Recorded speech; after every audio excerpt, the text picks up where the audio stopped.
C'est vrai, il peut y avoir quelques Français qui vont essayer de tendre la main, soi-disant qu'ils vont nous aider à faire la lumière sur une quelconque situation.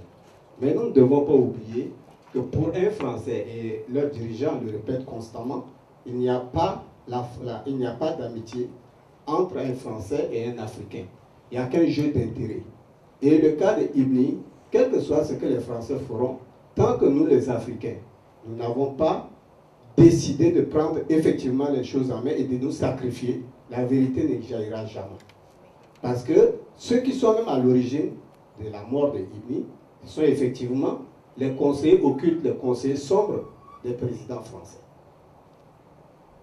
Et il est temps que nous continuions à œuvrer pour que la conscience des jeunes Africains soit éveillée et que les Africains eux-mêmes essaient un jour de dire non, il nous faut une société de paix, une société de justice, une société où nous pouvons nous épanouir sur tous les plans. Je vous remercie. Je vais d'abord répondre à la chère demoiselle s'agissant du site internet. Il y a bien sûr un site internet où vous pouvez trouver toutes les informations nécessaires et comment on poursuit le combat, etc. Et vous pouvez aller sur Google et juste en tapant Ibni Omar Mamad Saleh, vous aurez aussi une pétition que vous pouvez signer pour demander à ce que la justice et la vérité éclatent. Le site, c'est prisonnierpolitique.overblog.com. Et il y a un autre site aussi qui est ibniomar.overblog.com. Mais déjà, en tapant sur le moteur de recherche Ibni Omar Mamad Saleh, vous aurez un peu plus de détails. Des articles de presse, et des mémorandums, des manifestations que nous avons organisées un peu partout, devant le Parvis des droits de l'homme, devant les ambassades du Tchad, devant le Parlement européen. Et nous comptons maintenant aller manifester, organiser une grande manifestation devant le tribunal pénal international dans les mois à venir pour demander à ce que justice soit faite. S'agissant de la question de mon grand frère, concernant les 70 sénateurs notamment, qui ont signé une résolution au mois de mars pour qu'il y ait une enquête parlementaire, cette fois-ci sur les actions menées par la France au Tchad durant les périodes du 28 janvier jusqu'au 6 février 2008. Parce qu'au départ, déjà en 2009, il y a eu le vote d'une résolution au niveau de l'Assemblée nationale. Les députés ont voté à l'unanimité, de gauche comme de droite, pour qu'il y ait un comité de suivi de l'enquête en cours. Et après, la justice tchadienne a délivré un non-lieu. Le ministre de la Justice qui a délivré un non-lieu, c'est notre avocat. M. Déby l'a pris, il est devenu maintenant son avocat et son ministre de la Justice. Et c'est lui qui a délivré le non-lieu. Donc certains journalistes de la presse noble, notamment la presse écrite, se sont posé beaucoup de questions. Ils ont demandé à savoir s'il est né avant ou après la honte. Parce que l'avocat de la victime ne peut pas prétendre être en même temps l'avocat du bureau. Ça n'a jamais existé dans aucun droit international. Mais comme au Tchad, le ridicule ne tue pas, c'est bien sûr notre avocat, le ministre de la Justice, qui a délivré ce non-lieu. Donc, nous avons aussi demandé la déclassification des télégrammes, des documents diplomatiques sur cette période-là, parce que la France a même des capacités d'écoute. Le centre d'écoute, la direction des écoutes au service, dans la police politique de Déby, il y a un centre des écoutes qui est coordonné par les Français. Donc, notamment, il y a eu beaucoup d'échanges. Il y a eu des télégrammes diplomatiques dans ce sens, parce que dans les journaux Mediapart et même La Croix, ils ont bien notifié qu'il y a même eu un acte de décès délivré par le capitaine Daniel Good de l'armée française et qu'il a transmis un exemplaire à l'opération Épervier, ça c'est le nom de l'opération française au Tchad, ainsi qu'au Quai d'Orsay, c'est-à-dire au ministère des Affaires étrangères de la France, à l'Élysée. Donc ils sont, même à l'ambassade de France en Djamena, donc ils sont informés sur tous ces événements. Maintenant, la justice piétine. Entre-temps, pour défendre un peu, parce que M. Déby finance beaucoup même la campagne électorale de la France, surtout de la droite française, de M. Nicolas Sarkozy notamment. Donc, l'enquête a piétiné et le procureur qu'on a... Parce que nous avons déposé plainte en France, puisque au Tchad, la justice a délivré un non-lieu. Et le procureur de l'époque était un ami du président Sarkozy. Donc, le dossier n'a pas avancé. Maintenant, le dossier est en train de prendre un véritable essor. C'est pourquoi M. Déby est en train de s'agiter maintenant. Il cherche par tous les moyens à nous convaincre de rentrer au Tchad. Il a une politique qu'il a initiée, la politique de la main tendue. Il veut qu'on regagne le Tchad, qu'il nous donne le pétrodollar, une dizaine de milliards de francs CFA et des postes de responsabilité, et que l'on vende l'âme de notre père, notre dignité, notre honneur. Parce qu'il y a eu beaucoup de Tchadiens, beaucoup de cas similaires, et la plupart sont rentrés, il a acheté leur conscience. Il a assassiné leurs parents, après il a acheté leur conscience. Donc il pensait que ça pouvait marcher à tous les coups. Nous, on nous a inculqué l'amour tant envers sa patrie, tant envers son prochain, et à mettre l'intérêt général au-dessus de tout. La personne qui a étudié, personne ne peut lui faire peur et apprendre son savoir. Personne ne peut lui arracher ça. Personne ne peut lui le voler. Personne ne peut même le tuer et le reprendre. C'est ça notre héritage. Ça, c'est un héritage personnel que M. Déby ou que personne d'autre ne peut nous l'attribuer. C'est un truc personnel. Donc nous avons catégoriquement refusé. La commission d'enquête même, il a déployé 2 milliards de francs CFA, non 2 millions d'euros pour qu'il enquête, et l'argent alloué a disparu, sans que même une comptabilité n'ait été tenue.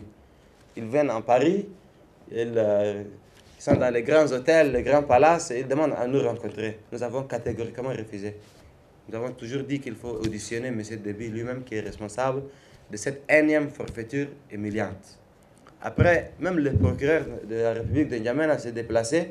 Il est venu à Paris, il a demandé à nous rencontrer. Nous avons encore aussi catégoriquement refusé. Maintenant, notre avocat, c'est William Bourdon. C'est en même temps l'avocat d'Amnesty International, de Transparency International, et il était le secrétaire général de la Fédération internationale des droits de l'homme. Donc nous continuons le combat, et certainement avec cette nouvelle résolution des 70 sénateurs qui veulent enquêter sur maintenant l'action de la France au Tchad pendant cette période, ça pourra peut-être nous informer encore plus et donner vraiment les informations nécessaires pour connaître la vérité sur la disparition du professeur Ibni, pour qu'on puisse faire notre deuil dans la dignité et l'honneur, qu'il ait une sépulture digne de ce nom, et que nous pouvions pas oublier bien sûr, mais tourner cette page pour inscrire d'autres pages glorieuses pour l'avenir de notre pays, pour l'avenir de chacun d'entre nous. Maintenant, je voulais ajouter quelque chose, c'est que au départ, comme M. Ibni, le professeur Ibni est un socialiste, son parti est membre de l'Internationale socialiste. Donc depuis les années 70, il militait dans les associations, etc. Il était même secrétaire général de la Fédération des étudiants africains de France dans les années 70. Et beaucoup de ses amis, par la suite, ont milité dans les partis, ils ont créé des partis pour défendre leurs idéaux en général. Par exemple, en Guinée-Conakry, le professeur Alpha Condé, c'est un ami depuis les années 70.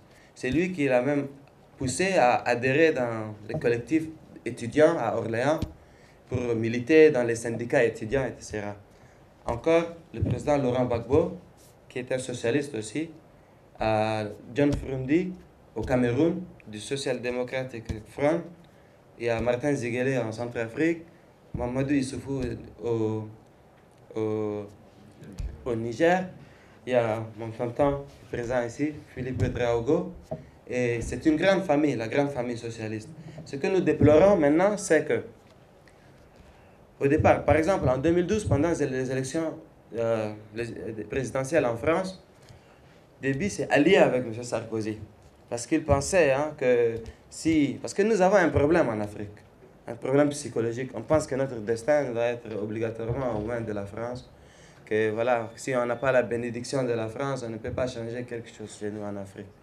Donc, en tout cas, M. Déby a pensé que si Sarkozy était déposé, il allait avoir à quitter son pouvoir, quoi, si le socialiste arrive. Donc, il a financé la campagne de Nicolas Sarkozy. M. Hollande, hein, qui a travaillé pendant longtemps avec le professeur Ibni à l'international socialiste, a dit, voilà, entre-temps, il était président du Parti socialiste. Nous ferons de l'affaire Ibni la priorité de notre politique au Tchad, notre politique étrangère. M. Déby a eu, voilà, comme c'est la France qui l'a mis en place et qui le soutient. Récemment, il y a eu le conflit du Mali. Il a pris des milliards de francs CFA, jusqu'à peut-être le budget, la moitié du budget du Tchad. Et il a envoyé nos frères soldats tchadiens au Mali. Sans qu'on lui demande même. Il s'est pressé. Dès que la France a fait le baptême de feu, il est allé là-bas avec l'argent de notre trésor public. Beaucoup de nos compatriotes sont morts là-bas. Et il est redevenu fréquentable. Il a redoré son blason. Parce que quand Hollande a accédé au pouvoir, M. Déby voulait aller être reçu à la France. Ils ont dit, nous n'allons pas recevoir M. Déby à l'Élysée, sauf s'il clarifie l'affaire Ibni. C'était même sur RFI, partout. Même le ministre des Affaires étrangères, M. Laurent Fabius, l'a affirmé. Et après, il est allé faire le boulot au Mali. Donc, il est redevenu fréquentable. Et en Centrafrique. En Centrafrique, c'est une histoire de pétrole. Vous savez, le Tchad, c'est la propriété privée de M. Déby. Le pétrole du Tchad, au sud, dans la ville de Doba, est en train de se tarir. Et ça n'a pas profité au peuple. Il y a même le syndrome hollandais, parce que 90% de nos exportations proviennent du pétrole. Le reste de notre économie qui est productive et renouvelable est délaissé, tel que l'élevage, l'agriculture. L'argent, il a vraiment accumulé, il a spolié. Les ressources de notre pays sont spoliées par des multinationales étrangères. Et une clique de privilégiés sans scrupules. Tandis que notre peuple se meurt, rongé par la maladie, tiré par la faim. Ils ont découvert du pétrole en Centrafrique. Déby, qui maintenant aspire même à exploiter le pétrole, parce qu'il a une compagnie pétrolière, dont il est actionnaire. Donc, il veut exploiter le pétrole de la Centrafrique, car il considère la Centrafrique comme sa colonie.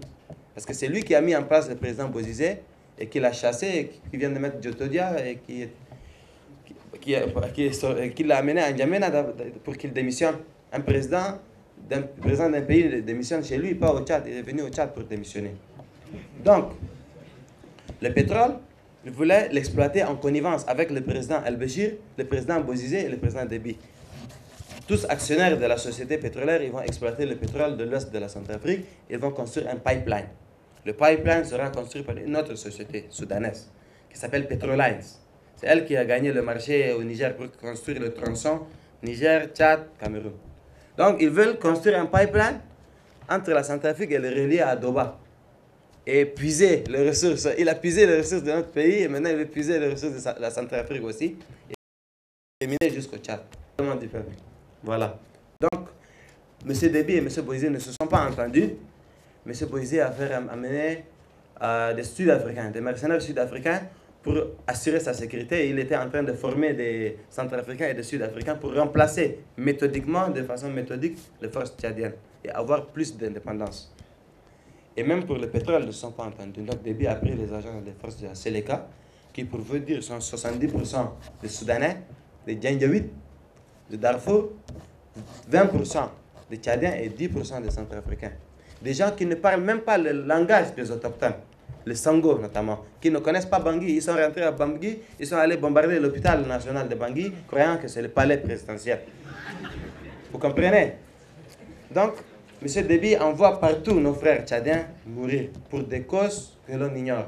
Au Congo-Brazzaville, il est allé installer Denis Sassou Nguesso et chasser Pascal Lissouba. Il est allé, il a pris des mallettes de diamants avec Kabila Père. Il est allé protéger son régime pour combattre les rebelles de Baya Moulengue, au nord Kivu, les Ougandais, les Angolais, les Rwandais. Il est allé combattre les rebelles de Jean-Pierre Bemba à la frontière entre le Congo et la Centrafrique. Il est allé jusqu'en Libye en tant que mercenaire pour protéger le régime de Gaddafi. À Brega, à Idabia, beaucoup de nos compatriotes sont tombés là-bas pour une cause que l'on ignore, par des drones prédateurs, des forces de l'OTAN, etc. Jusqu'au port de Benghazi, il y avait des Tchadiens. Ensuite, M. Déby veut s'ériger en gendarme de l'Afrique. Partout Au Niger, par exemple, au temps du président Barré, il a voulu intervenir lors du coup d'État. Il a demandé à M. Barré, Maïna Sara, d'aller se réfugier à l'ambassade du Tchad. Et il a envoyé une colonne forte de 300 véhicules. Ils ont franchi la frontière nigérienne, la ville de Guigimi. Ils sont entrés à 100 km. Ils voulaient pénétrer jusqu'à Niamey pour protéger son ami Barré. Et après que le coup d'État s'est déroulé à l'aéroport, malheureusement, on lui a demandé de retirer ses forces et que ce n'est plus Barré qui est à la tête du Niger. Donc, il y a beaucoup de... Nous sommes dans une situation très inconfortable au Tchad. Et puis, cette conférence permet d'ouvrir les yeux, d'ouvrir les oreilles, d'essuyer les yeux sur la vraie nature du pouvoir du président Déby. Je pense que je fais une synthèse.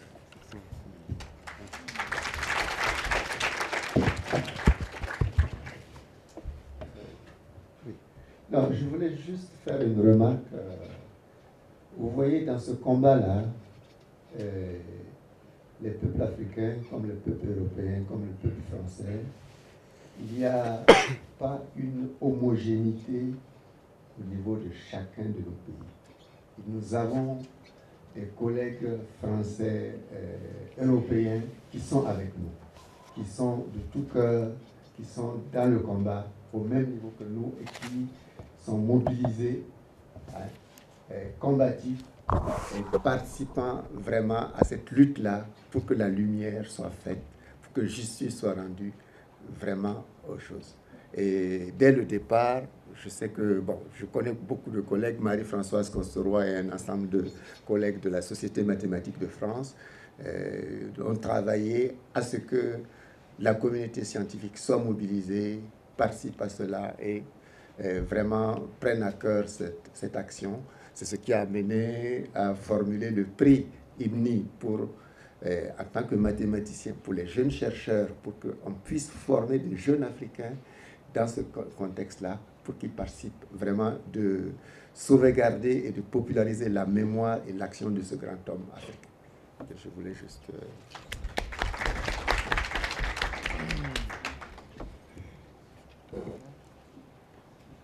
Y a-t-il d'autres réactions par rapport à la dernière explication?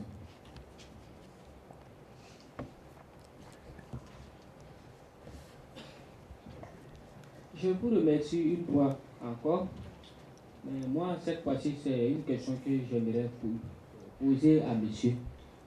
C'est vrai que monsieur le professeur est décédé, mais en même temps, j'aimerais savoir si est-ce que lorsque monsieur le professeur était au pouvoir, est-ce qu'il n'existait pas de mésentente entre lui et le parti au pouvoir?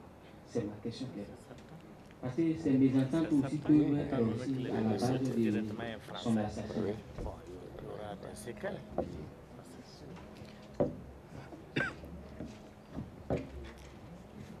Autre question?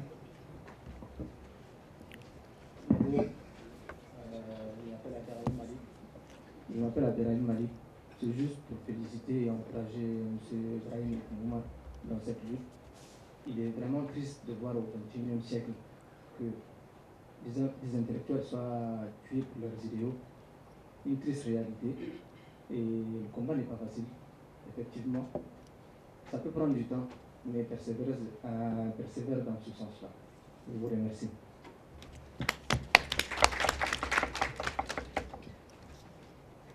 Il n'y a plus de réaction. Hein?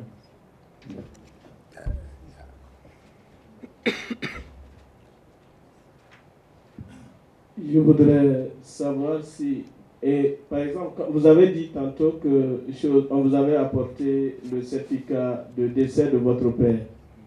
Mais est-ce dans le certificat de décès, ils ont écrit là-dessus mort naturelle, comme il a été de par le passé dans pas mal de pays, par exemple le Burkina ici, dans le cas Thomas Sankara, où on parle de mort naturelle. Deuxièmement, quand votre père était dans le gouvernement, quand il a décidé de se débarrasser de ses conseillers français, quelle a été l'attitude du président Déby, ou plus particulièrement les membres de son gouvernement vis-à-vis de votre regretté père? Troisièmement, enfin, vous vivez en République française, êtes-vous en sécurité? Parce que le camarade a eu à dire que la barbarie du président Déby n'a pas de frontières. Bon, j'aimerais savoir, vous vivez en République française, êtes-vous plus en sécurité en France que dans d'autres pays africains? Je vous remercie.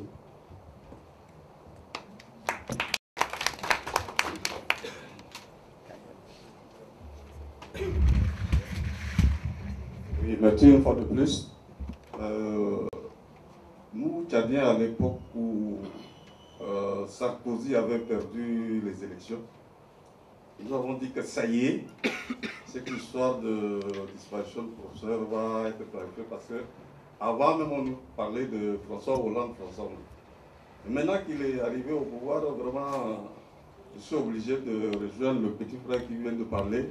Entre la France et l'Afrique, c'est vraiment un problème d'intérêt. Mais maintenant, je reviens au petit frère Brahim. Maintenant que vous savez que celui qui a délivré le certificat de décès, Daniel Bout, vous le connaissez précisément, mais c'est à lui qu'il faut prendre pour demander les circonstances du décès du papa. C'est sa question, quoi. Ici.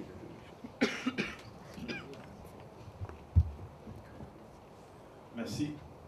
Ce n'est pas véritablement une question, mais je voudrais commencer d'abord par remercier et féliciter les professeurs qui sont assis au présidium, parce que quand je les ai contactés le mardi matin pour demander s'il était possible d'envisager une conférence ici à l'université, la réponse a été extrêmement rapide et positive. Et c'est ce qui nous vaut donc d'être ensemble aujourd'hui pour écouter cette conférence. Donc je pense que véritablement il y a de quoi les féliciter pour la promptitude de leur réaction. Ils connaissaient Ibn Oumar, puisque c'est un de leurs collègues, bien entendu. Ça peut expliquer effectivement donc leur réaction, mais d'avoir compris que c'était important de le faire rapidement, je crois que ça méritait d'être souligné. Je crois que nous sommes tous, parce que nous sommes des démocrates d'abord, parce que nous pensons que la vie humaine est une chose extrêmement précieuse et qu'il convient que nous continuions à nous ériger en défenseurs de la dignité humaine et de la vie humaine, mais aussi parce que nous savons qu'en Afrique, la vie humaine compte pour très peu de choses. Parce que beaucoup de gens qui ont le pouvoir de décision et la capacité de décision, ce sont des gens qui sont plus proches de la brute, à cause simplement de leur ambition de pouvoir, que des gens qui réfléchissent réellement sur l'importance de l'homme, l'importance du savoir et l'importance de se responsabiliser par rapport aux générations à venir. C'est la raison pour laquelle, que ce soit un ouvrier, que ce soit un professeur, que ce soit un savant ou pas, ça leur importe peu à partir du moment où ils identifient la personne qu'ils ont en face d'eux comme des gens qui les empêchent de jouir du pouvoir comme ils veulent. Donc ils n'ont aucune considération pour n'importe quel homme, quelle que soit sa valeur, à l'échelle des valeurs humaines. Donc je crois que ça c'est une caractéristique de l'Afrique aujourd'hui. Ça va peut-être évoluer, mais c'est ainsi. Et cela explique que ce ne soit pas seulement dans un pays comme le Tchad qu'on voit des choses comme ça. Pour ne pas aller très loin ici au Burkina, nous avons